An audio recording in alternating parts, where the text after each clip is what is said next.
সুপ্রিয় ইকো কলেজের একাদশ শ্রেণীর শিক্ষার্থীবৃন্দ, সকলকে ধারাবাহিক অনলাইন ক্লাসে শুভেচ্ছা জানাচ্ছি। আশা করি সকলে ভালো আছো। আমি আজ ক্লাস নিব জীববিজ্ঞান দ্বিতীয় পত্রের প্রথম অধ্যায় পানির বিভিন্নতা ও শ্রেণীবিন্যাস। শিক্ষার্থী, আজকের আলোচ্য বিষয় হচ্ছে প্রাণী জগতের প্রধান পর্বসমূহ। আমি গত ক্লাসে তোমাদের প্রাণী জগতের কয়েকটি পর্ব নিয়ে আলোচনা করছি। প্রাণী জগৎকে প্রধান 9টি পর্বে ভাগ করা হয়েছে। 9টি পর্বের মধ্যে 8টি পর্ব হচ্ছে নন কর্ডাটা আর একটি হচ্ছে কর্ডাটা। এই 8টি পর্বের যে নন কর্ডাটা পর্বের আমি 4টি পর্ব তোমাদের গত ক্লাসে বুঝিয়ে দিয়েছি। আজ আমি বাকি 4টি পর্ব নিয়ে আলোচনা করব। তাহলে শিক্ষার্থী, আমরা বোর্ডে সেই বাকি 4টি পর্ব দেখে নিয়ে আগে। 5 নম্বর পর্ব হচ্ছে মোলাস্কা, 6 নম্বর অ্যানিলিডা, তার 7 নম্বর আর্থ্রোপোডা, 8 একাইনোডার্মাটা। তাহলে শিক্ষার্থী, আমরা এবার আলোচনায় আসি যে মোলাস্কা পর্ব নিয়ে আমি তোমাদের সাথে প্রথমে আলোচনা করব। মোলাস্কা পর্ব প্রাণী জগতের দ্বিতীয় বৃহত্তম পর্ব। প্রাণীর বর্তমান সংখ্যাগত দিক থেকে আর্থ্রোপোডা পর্বের পরে এদের অবস্থান, মানে প্রাণীর যে সংখ্যাগত যে দিক থেকে এই আর্থ্রোপোডা পর্বের পরে এদের অবস্থান হয়ে থাকে। এই পর্বের অন্যান্য সদস্য, মানে এই পর্বের সদস্য অনন্য ধরনের খোলকবাহী ননকর্ডের প্রাণী। আর ঝিনুক, শামুক, অক্টোপাস, সেপিয়া, ললিগো এই পর্বের পরিচিত সদস্য। আর এই পর্বের প্রাণী কি তাহলে শিক্ষার্থী? এই পর্বের প্রাণীর মানে সদস্যরা হলো অনন্য ধরনের খোলকবাহী ননকর্ডের প্রাণী। আর এই পর্বের প্রধান বৈশিষ্ট্য হচ্ছে দেহ নরম, মাংসল, অখণ্ডকায়িত, ত্রিস্তরী।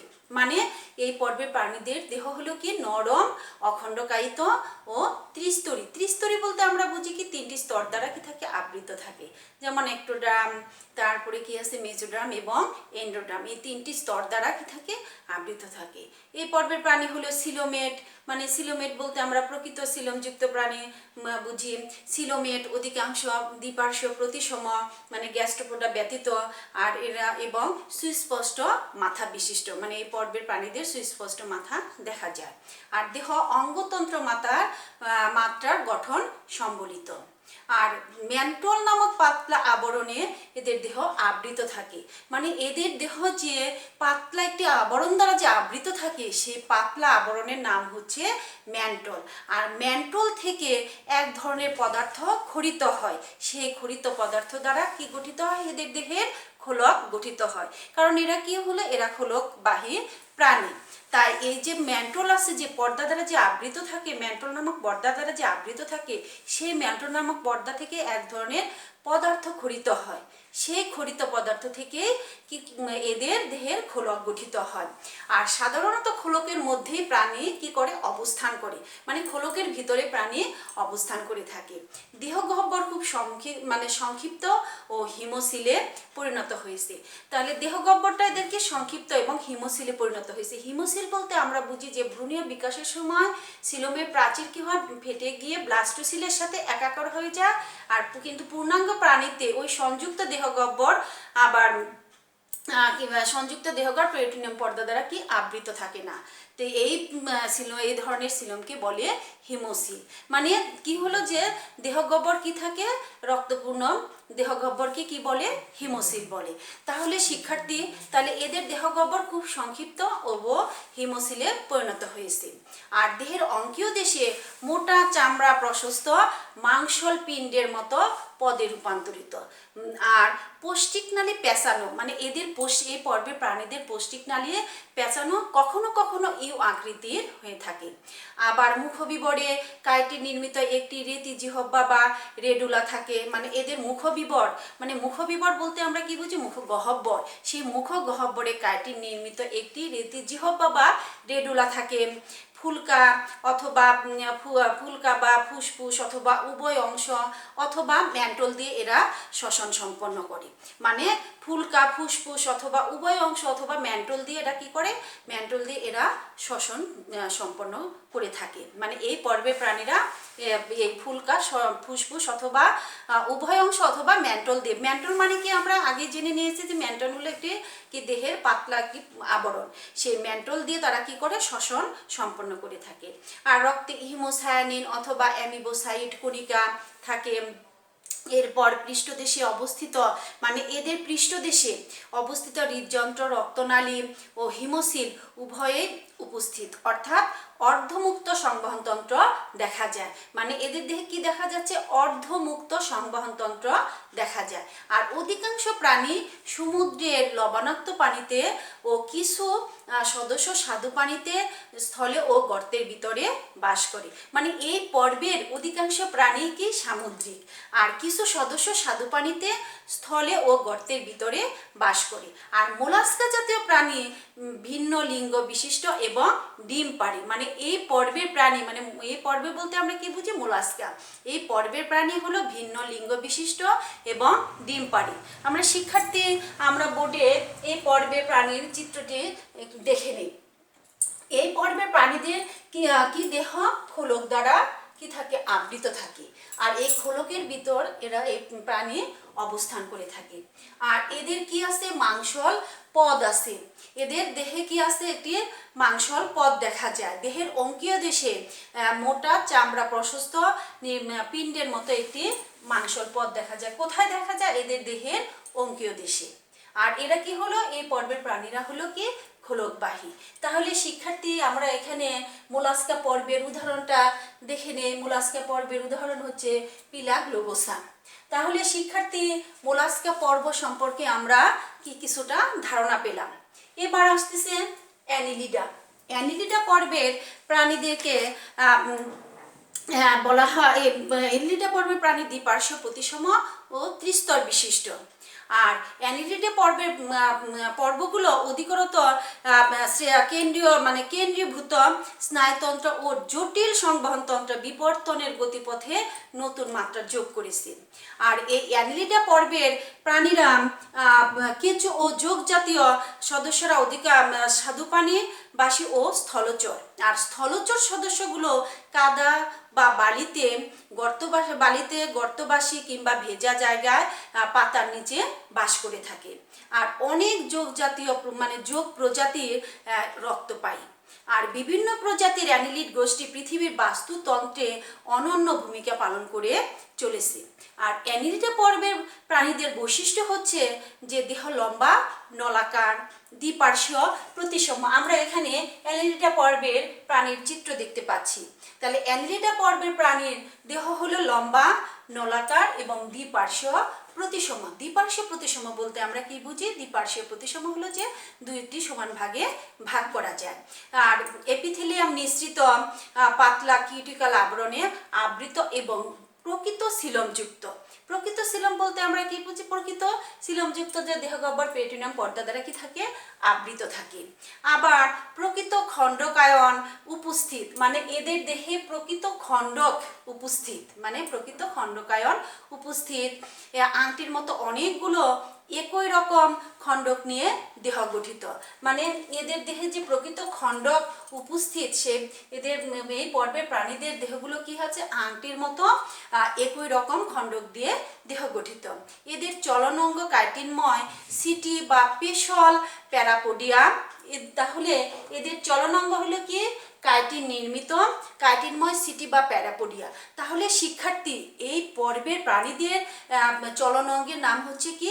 প্যারাপোডিয়া। তাহলে এই প্যারাপোডিয়া হলো কি? যে এই অ্যানিলিডা পর্বের প্রাণীদের চলনাঙ্গ। আর শিক্ষার্থী এই যে প্যারাপোডিয়া, এই প্যারাপোডিয়াটা পরীক্ষার সময় কি আসতে পারে?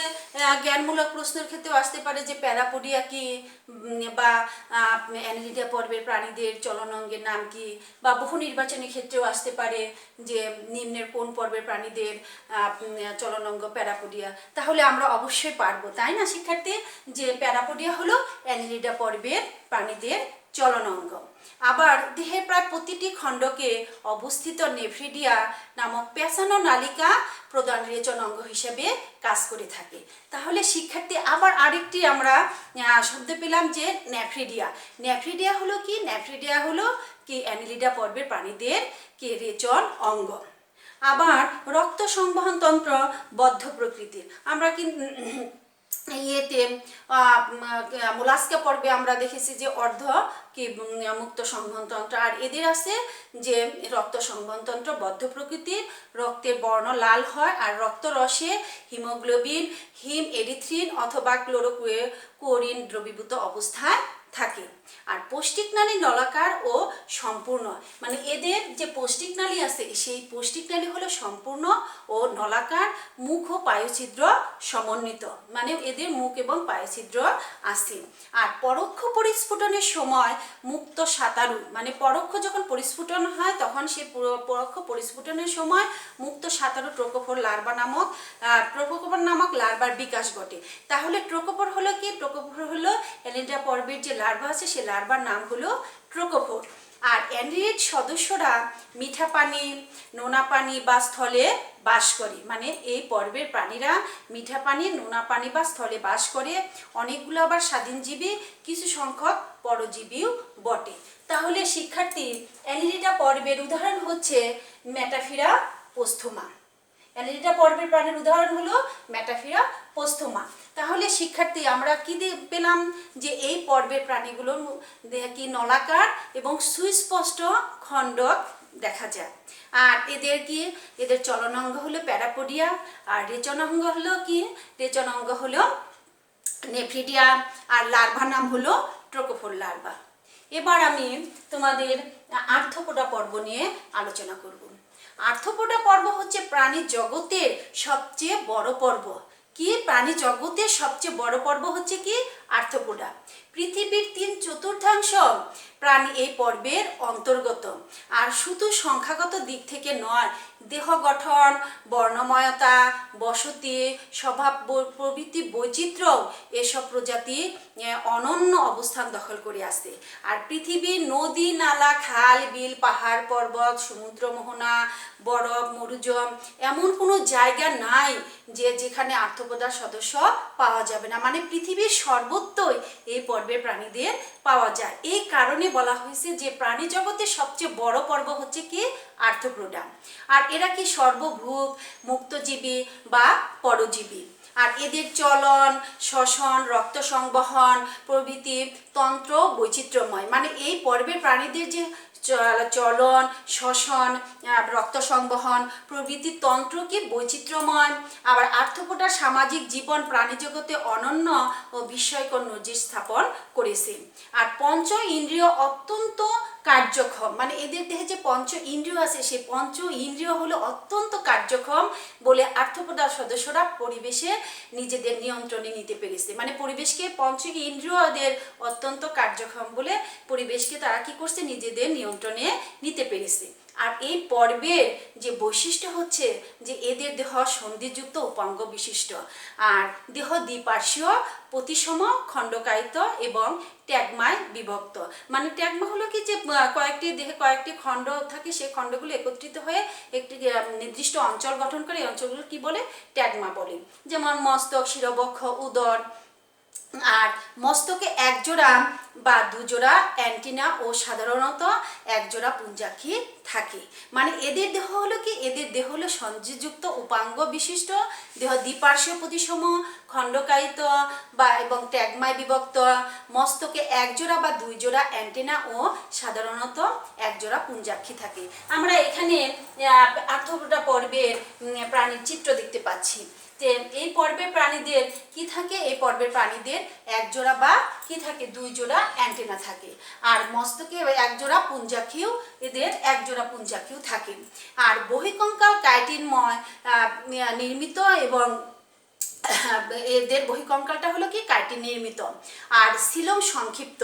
আর অধিকাংশ দেহগহ্বর রক্তপূর্ণ হিমোসিল। মানে এদের দেহগহ্বর কি হলো? রক্তপূর্ণ হিমোসিল। আর সিলোম হলো সংক্ষিপ্ত। আর পৌষ্টিক তন্ত্র সম্পূর্ণ, উপাঙ্গ পরিবর্তিত হয়ে মুখাঙ্গে গঠিত হয়। মানে এদের কি হচ্ছে? এদের উপাঙ্গ পরিবর্তিত হয়ে মুখোপাঙ্গ গঠিত হয়, যা বিভিন্ন খাদ্য গ্রহণে অভিযোজিত। মানে বিভিন্ন ধরনের খাদ্য গ্রহণ এরা করতে পারে, কারণ এদের কি আছে, এদের মুখপাঙ্গ আছে। এই মুখপাঙ্গের জন্য তারা কি করতে পারে, এরা বিভিন্ন ধরনের খাদ্য গ্রহণ করতে পারে, মানে অভিযোজিত মানে বিভিন্ন ধরনের খাদ্য এরা গ্রহণ করতে পারে। আর রক্ত সংবহন তন্ত্র উন্মুক্ত এবং পৃষ্ঠীয় সংকোচনশীল হৃদযন্ত্র, ধমনী এবং হিমোসিল নিয়ে গঠিত। তাহলে কি শিক্ষার্থী, এদের রক্ত সংবহন তন্ত্র হলো কি, এদের রক্ত সংবহন তন্ত্র হলো উন্মুক্ত এবং পৃষ্ঠীয় সংকোচনশীল হৃদযন্ত্র, ধমনী এবং হিমোসিল নিয়ে গঠিত। আর রেচন অঙ্গ হলো কি, মালপিজিয়াম নালিকা। এদের রেচন অঙ্গের নাম কি, এদের রেচন অঙ্গ হলো মালপিজিয়াম নালিকা। এছাড়াও রয়েছে কক্সাল, অ্যান্টেনাল, তারপরে হলো ম্যাক্সিলারি, অ্যান্টেনাল বা ম্যাক্সিলারি গ্রন্থি। আর স্ত্রী পুরুষ পৃথক সাধারণত অন্তনিষেক সম্পন্ন হয়, মানে এদের কি স্ত্রী পুরুষ পৃথক এবং অন্তনিষেক সম্পন্ন হয় এবং প্রায় ক্ষেত্রেই রূপান্তর ঘটে। আর এরা স্থলচর, পানিচর, মুক্তজীবী, নিশ্চল, সহবাসী বা পরজীবী হিসেবে বাস করে। তাহলে শিক্ষার্থী, এই পর্বের প্রাণীর একটি সাধারণ মানে একটি অনন্য বৈশিষ্ট্য হচ্ছে কি, যে এরা কি সন্ধিযুক্ত উপাঙ্গ বিশিষ্ট প্রাণী। আর এদের কি আছে, এদের মুখপাঙ্গ আছে। এরা মুখপাঙ্গের জন্য এরা কি করে, বিভিন্ন ধরনের খাদ্য গ্রহণে এরা অভিযোজিত। আর এই পর্বের প্রাণীদের উদাহরণ হচ্ছে পেরিপ্ল্যানেটা আমেরিকানা। তাহলে কি শিক্ষার্থী, এই পর্বের প্রাণীদের উদাহরণ হচ্ছে পেরিপ্ল্যানেটা আমেরিকানা। এটা হলো কি তেলাপোকার বৈজ্ঞানিক নাম। এরপর আসতেছে একাইনোডার্মাটা। একাইনোডার্মাটা বা কণ্টক যুক্ত মানে কণ্টক ত্বক প্রাণী।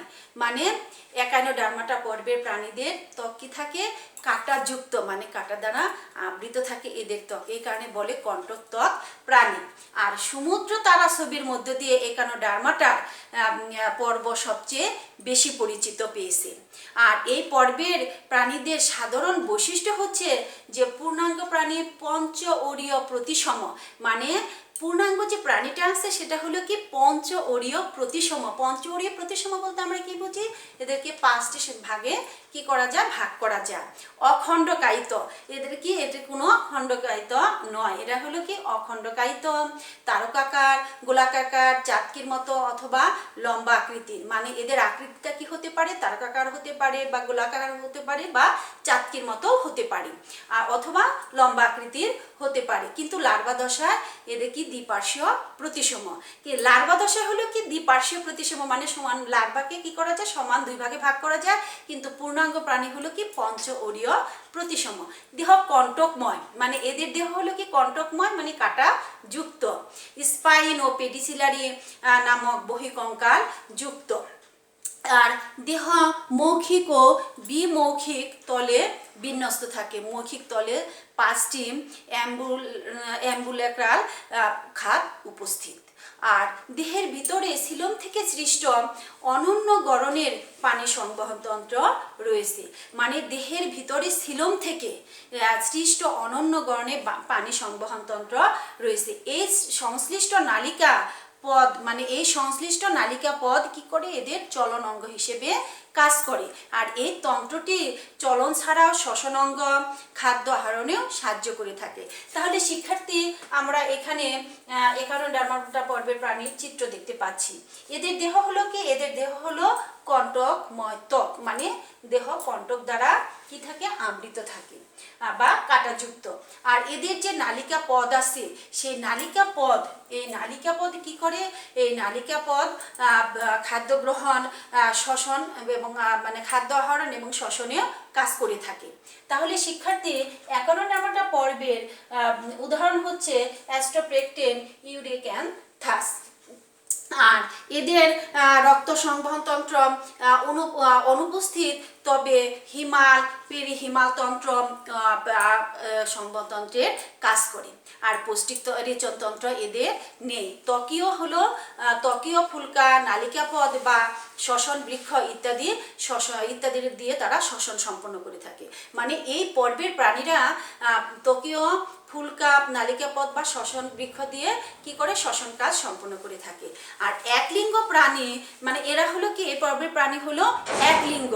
আর নিষেক হলো বাহ্যিক, মানে এদের নিষেক বাহ্যিক জীবনচক্রে মুক্ত সাঁতারু লার্ভা আছে, মানে জীবনচক্রে এদের কি আছে, মুক্ত সাঁতারু লার্ভা আছে, সকল সদস্যই সামুদ্রিক। তাহলে শিক্ষার্থী অ্যাকাইনোডার্মাটা পর্বের সকল সদস্যই হলো কি সামুদ্রিক। তাহলে শিক্ষার্থী আমরা যে চারটি যে পর্ব, মেজর পর্ব যে কি কয়টি আছে, মেজর প্রাণী জগতে মেজর পর্ব হলো কি 9টি। এই 9টির মধ্যে 8টি হলো নন কর্ডাটা আর একটি হলো কি কর্ডাটা। এই নন কর্ডাটার আজ আমি গত ক্লাসে তোমাদেরকে 4টি পর্ব নিয়ে আলোচনা করেছি, আজকে আমি বাকি 4টি পর্ব নিয়ে তোমাদের সাথে আলোচনা করলাম। আমি আবারও বলতেছি যে বাকি 5 নম্বর পর্ব হচ্ছে মোলাস্কা, 6 নম্বর হচ্ছে অ্যানেলিডা, 7 নম্বর আর্থ্রোপোডা, 8 নম্বর হলো অ্যাকাইনোডার্মাটা। আর শিক্ষার্থী আমরা এখানে মোলাস্কা পর্বের চিত্র দেখতে পেলাম। এটি হলো শামুক, শামুকের বৈজ্ঞানিক নাম হলো কি পিলা গ্লোবোসা।